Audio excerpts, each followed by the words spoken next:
আজ রবিউল আউয়াল মাসের 10 তারিখ বৃহস্পতিবারের দিনে বাড়াতে 2 শব্দের এই জিকিরটি 70 বার করুন। 70 বছরের গুনাহ মাফ হবে, ভাগ্য খুলে যাবে, জান্নাত নসিব হবে, আশা আকাঙ্ক্ষা পূরণ হবে। রবিউল আউয়াল মাস অত্যন্ত বরকতপূর্ণ একটি মাস, ফজিলতপূর্ণ একটি মাস, মাহাত্ম্যপূর্ণ একটি মাস, তাৎপর্যপূর্ণ একটি মাস। রবিউল আউয়াল মাস হিজরি সনের 3তম মাস। এই মাসটি 12টি মাসের মধ্যে থেকে ফজিলতের দিক থেকে ঊর্ধ্বে এবং এই মাসের বরকত, মাহাত্ম্য, তাৎপর্য অনেক বেশি।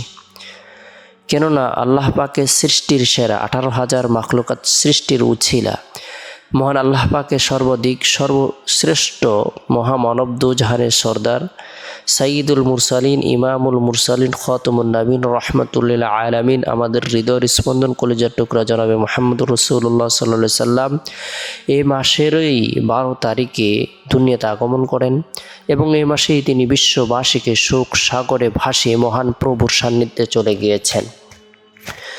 নবী সাল্লাল্লাহু আলাইহি সাল্লামের জন্মের মাসে আমরা প্রত্যেকে যদি গুনাহ থেকে বেঁচে থাকার জন্য চেষ্টা করি, নেক আমল করি, আল্লাহ পাক রব্বুল আলামিন আমাদের পদমর্যাদাকে বৃদ্ধি করে দেবেন। আল্লাহ তাআলা গায়বী সাহায্য প্রদান করবেন। নবীর জন্মের মাস বরকতপূর্ণ মাস। আবার এই মাসের মধ্যে থেকে ফজিলতপূর্ণ দিনসমূহের মধ্যে অন্যতম একটি দিন হলো বৃহস্পতিবারের দিন। বৃহস্পতিবারের দিন সাপ্তাহিক উত্তম দিনসমূহের মধ্যে অন্যতম একটি দিন। তাই সাপ্তাহিক উত্তম দিনের ফজিলতের দিকে তাকিয়ে এবং রবিউল আউয়াল মাসের ফজিলতের দিকে তাকিয়ে আমরা আমাদের সময় সুযোগ অনুপাতে নফল ইবাদত বন্দেগী করব, নফল নামাজ পড়ব, কোরআন তেলাওয়াত করব, জিকির আজকার করব, তাসবিহ তাহলিল পাঠ করব, রব্বুল আলামিনের দরবারে রুনাজারি করব, নফল রোজা রাখার জন্য চেষ্টা করব। আল্লাহ পাক রব্বুল আলামিন আপনার আমার জীবনের সগীরা কবিরা, জাহিরি বাতিনি, শিরিক বিদাত, ইচ্ছায় অনিচ্ছায়, গোপনে প্রকাশে সকল গুনাহগুলোকে মাফ করে দিবেন, আমাকে কবুল করবেন, আশা আকাঙ্ক্ষাকে পূরণ করে দিবেন। নবী সাল্লাল্লাহু আলাইহি সাল্লামের জন্মটিকে আরবিতে মিলাদ বলা হয়ে থাকে। নবী সাল্লাল্লাহু আলাইহি সাল্লাম সমগ্র বিশ্ব জগতের জন্য রহমাতুল্লিল আলামিন হিসেবে পৃথিবীতে আগমন করেছেন। ওয়ামা আরসালনাকা ইল্লা রাহমাতাল লিল আলামিন, হে মুহাম্মদ সাল্লাল্লাহু আলাইহি সাল্লাম, আমি আপনাকে সমগ্র বিশ্ব জগতের জন্য রহমত স্বরূপ প্রেরণ করেছি। নবী সাল্লাল্লাহু আলাইহি সাল্লাম মানবের জন্য রহমত, দানবের জন্য রহমত, তিনি কুল কায়নাতের জন্য রহমত। আসমান জমিন এর মধ্যস্থলে যত বাসিন্দা রয়েছে সকলের জন্য তিনি রহমাতুল্লিল আলামিন। নবী সাল্লাল্লাহু আলাইহি সাল্লামের জন্মের পূর্বে পৃথিবীময় অন্যায়, অনাচার, বেবিচার, জুলুম, নির্যাতন, খুন খারাপি, বিভিন্ন ধরনের অপকর্ম, ব্যাপকতা সারা দুনিয়ায় অন্যায়, অনাচারে, বেবিচারে ছড়িয়ে পড়েছে।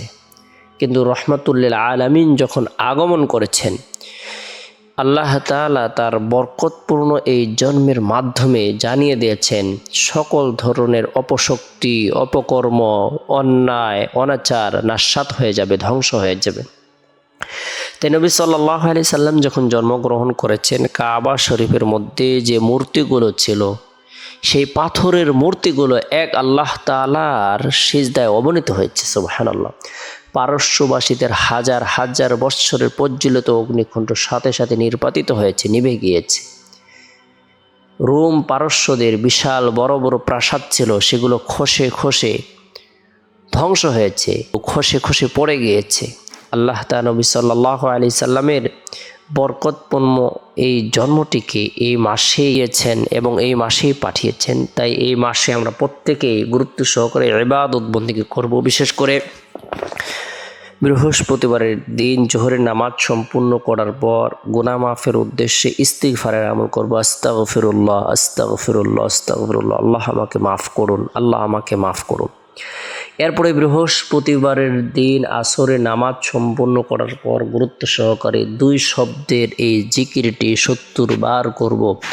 সুবহানাল্লাহি ওয়া বিহামদিহি, সুবহানাল্লাহি ওয়া বিহামদিহি, যদিও আমাদের গুনাহ সমুদ্রের ফেনা পরিমাণ হয় না কেন, তবু আল্লাহ পাক রব্বুল আলামিন অনুগ্রহ করে মাফ করে দিবেন, দয়া করে ক্ষমা করে দিবেন। তাই 2 শব্দের জিকির 70 বার করার পরে হাত উত্তোলন করে রব্বুল আলামিনের দরবারে রুনা জারি করব।